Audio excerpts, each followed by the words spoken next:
UP के शाहजहांपुर में वकीलों ने आईएएस अफसर से कान पकड़कर माफी मंगवाई और आईएएस रिंकू सिंह राही ने आज ही एसटीएम का चार्ज संभाला था।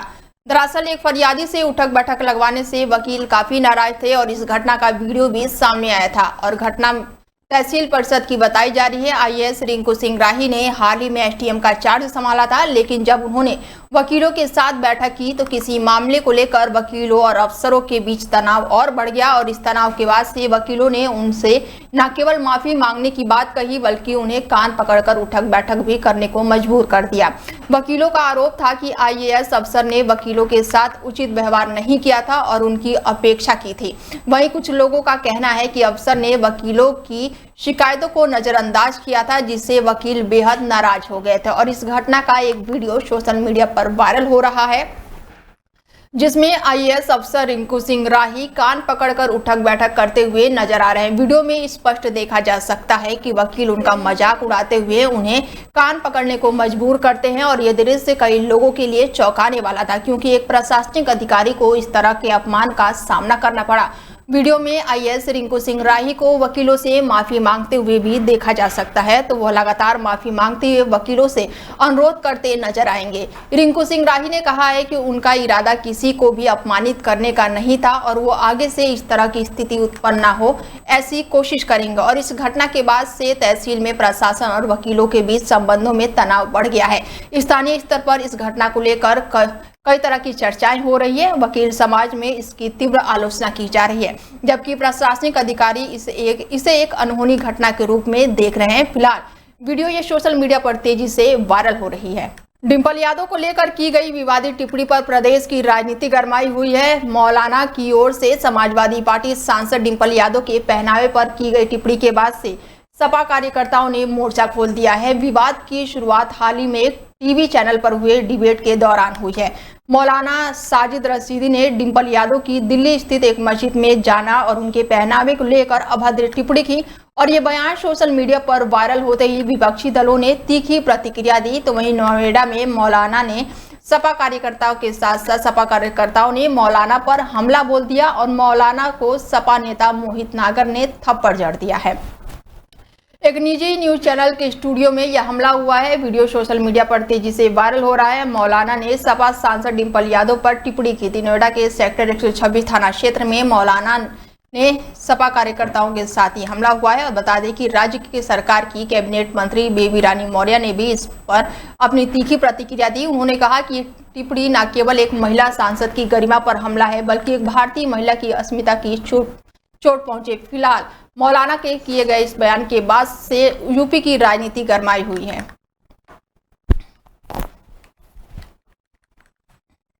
खबर यूपी के नोएडा से है, जहां पर लापता हुआ है एक नाबालिग और उसके साथ ही पुलिस नाबालिग लड़की की तलाश में अब जुटी हुई है। पीड़ित परिवार परेशान है पिछले 10 दिनों से और घर से निकला था बाहर, जिसके बाद से नाबालिग वापस घर नहीं लौटा। तो वहीं इसकी सूचना पुलिस को दी गई है। पीड़ित परिवार ने डीसीपी नोएडा यमुना प्रसाद से इसकी शिकायत की है। डीसीपी नोएडा ने पीड़ित परिवार को आश्वासन भी दिया है और संबंधित पुलिस अधिकारियों को दिशा निर्देश दिया गया है। तो वहीं पुलिस अब तलाशी में जुटी हुई है। नोएडा के सेक्टर 113 थाना क्षेत्र के सेक्टर 122 का ये मामला बताया जा रहा है। मेरा बेटा का नाम दीपक कुमार है। 17 तारीख शाम 5 बजे से गुम हो गया है। बाहर वहीं दरवाजे पे से छूट गया। अभी हम यमुना प्रसाद की डीएसपी से मिल गए हैं। उन्होंने बोला 2-3 दिन में सैटरडे तक मिल जाएगा बच्चा। प्लेट नोएडा 89 ब्लॉक नंबर 7 शाम 5 बजे वहीं खेलते वहीं बच्चा खेलता था सामने। बच्चे की उम्र है 14 वर्ष। नोएडा में दबंग ने सब्जी विक्रेता युवक के साथ मारपीट की है और मारपीट का वीडियो सोशल मीडिया पर तेजी से वायरल हो रहा है। आपसी विवाद में दबंग ने सब्जी विक्रेता युवक के साथ ये मारपीट की है और मारपीट का वीडियो इन दिनों सोशल मीडिया पर तेजी से वायरल हो रहा है। वायरल वीडियो को संज्ञान लेकर जांच में पुलिस जुटी हुई है। इसके साथ ही सदरपुर मंडी का ये पूरा वीडियो बताया जा रहा है।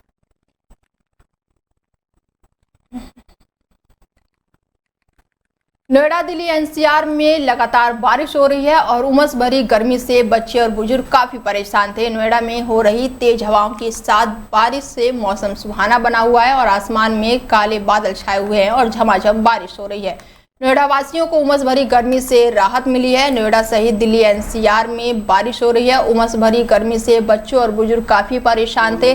बढ़ते तापमान और उमस से नोएडा और एनसीआर वासियों को काफी राहत मिली है। नोएडा में सुबह से रुक रुक कर झमाझम बारिश हो रही है, जिसके कारण भीषण गर्मी से लोगों को राहत जरूर मिली है।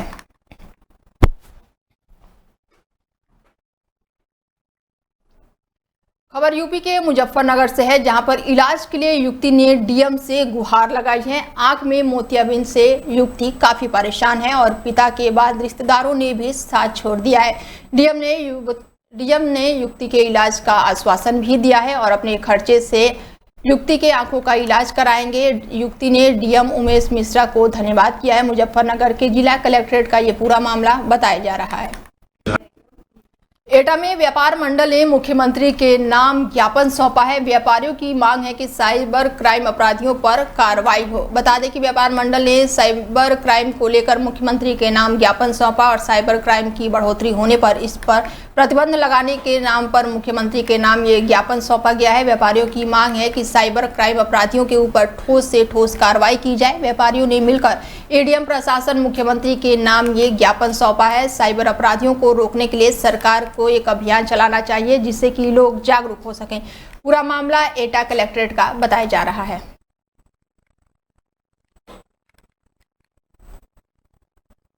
यूपी के अलीगढ़ में 28 लाख की ठगी का मामला सामने आया है और जिसके बाद से शातिर महिला फरार हो गई है।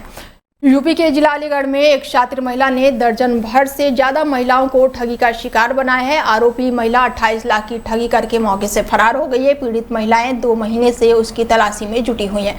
आरोप है कि शातिर महिला उनको फर्जी मुकदमे में फंसाने की धमकी दे रही थी और एक पर मुकदमा दर्ज भी करवा दिया है। मंगलवार को महिलाओं ने कलेक्ट्रेट पहुंचकर डीएम से लिखित शिकायत की है। इलाके के भगवानगढ़ी स्थित टीचर कॉलोनी के रहने वाली सुमन देवी सहित दर्जन भर महिलाएं मंगलवार को कलेक्ट्रेट ऑफिस पहुंची और उन्होंने बताया कि कॉलोनी में रहने वाली गुड्डी नाम की महिला उनके घर आती थी और उनके किस्त करने का झांसा देती थी। पहले उसकी जरूरत थी, इसीलिए करवा दिया। बाद में गुड्डी को जरूरत हुई तो उसने आईडी पर उसके किस्त करवा दिया था और इसके बाद से करीब 2 महीने पहले गुड्डी फरार हो गई। तो वहीं अब लिखित तहरीर के बाद से पुलिस मामले की जांच पड़ताल में जुटी हुई है।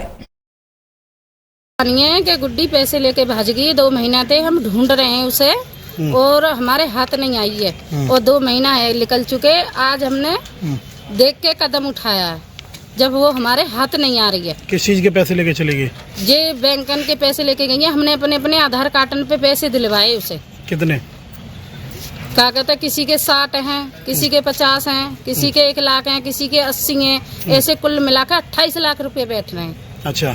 और जब भाजी है वो जब पता चला है। अच्छा। वो बातें पहले किसी का पता नहीं है, अब परेशान। खबर यूपी के बरेली से है, जहां पर अलग अलग जगहों से बरामद हुआ है खिलौने का ड्रोन और पुलिस की अपील है कि अफवाहों से सावधान रहे।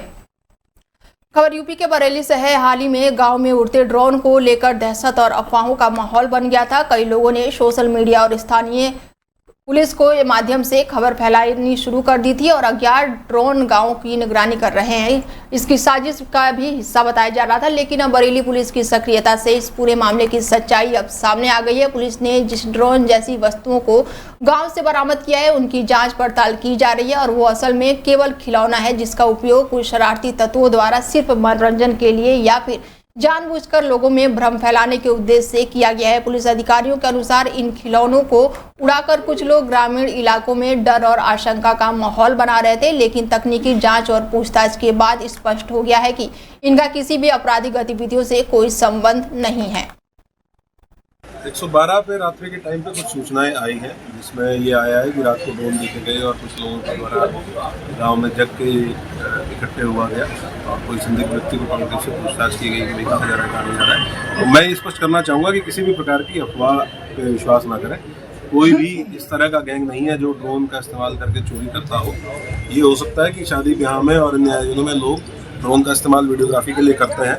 ऐसे जो लोग हैं जिनके पास इस तरह के ड्रोन हैं, उनमें से कोई शरारती तो ड्रोन उड़ा रहा हो इसके लिए पूरे जनपद में एक अभियान भी चलाया गया है कि जिन जिन के पास भी ड्रोन है उनका वेरिफिकेशन, सत्यापन का अभियान, और अगर उनके द्वारा कोई शरारत की जा रही है तो उनके खिलाफ कार्रवाई, बहुत कठोर कार्रवाई सुनिश्चित।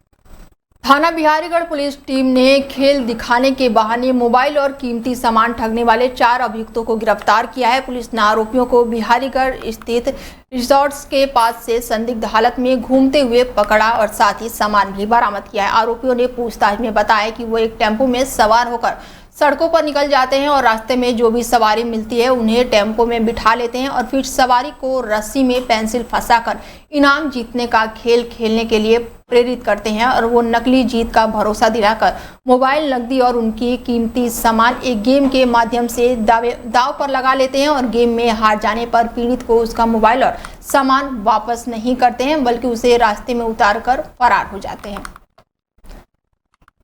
ये 8 जुलाई को थाना बिहारीगढ़ पुलिस को कंट्रोल रूम के द्वारा सूचना मिलती है, जिसमें एक व्यक्ति ने बताया कि उसका कुछ लोग जो है मोबाइल छीन के भाग गए हैं। जब उस व्यक्ति से मौके पर जाकर पूछताछ की गई कि किस तरह से ये घटना हुई थी, तो उसने बताया था कि वो ऑटो में बैठा था और ऑटो में कुछ 4 व्यक्ति थे जो कि उसके साथ कुछ पेंसिल का रस्सी में फंसाने का जो खेल खेल रहे थे और धोखे में रखकर और ठगी कर उसका फिर मोबाइल वहां से लेके चले गए। इस सूचना पर थाना बिहारीगढ़ पर सुसंगत धाराओं में मुकदमा पंजीकृत किया गया।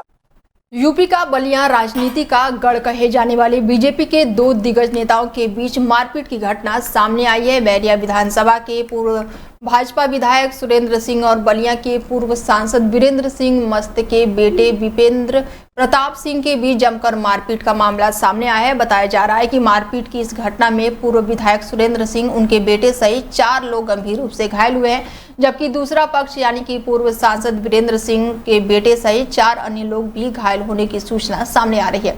बलिया के इस हाई प्रोफाइल मामले में लोगों के बीच हुए मारपीट की घटना मिलते ही सूचना पर पुलिस पहुंची और आला अधिकारी भी पहुंचे। वहीं घटना के संबंध में दोनों पक्षों की ओर से तहरीर दे दी गई है और मामले की जांच पड़ताल की जा रही है। बलिया के बैरिया थाने के अंतर्गत आज शाम एक अंत्येष्टि स्थल पर जहां पूर्व विधायक सुरेंद्र सिंह थे और पूर्व सांसद वीरेंद्र सिंह के बेटे विपेंद्र प्रताप सिंह थे, इन दोनों पक्षों के बीच में आपस में कहासुनी और मारपीट हुई। इस संबंध में दोनों पक्षों के द्वारा संबंधित थानों में तहरीर दी गई है, जिसपे अभियोग पंजीकरण की कार्रवाई प्रचलित है और प्रकरण में आवश्यक वैधानिक कार्रवाई की जा रही है।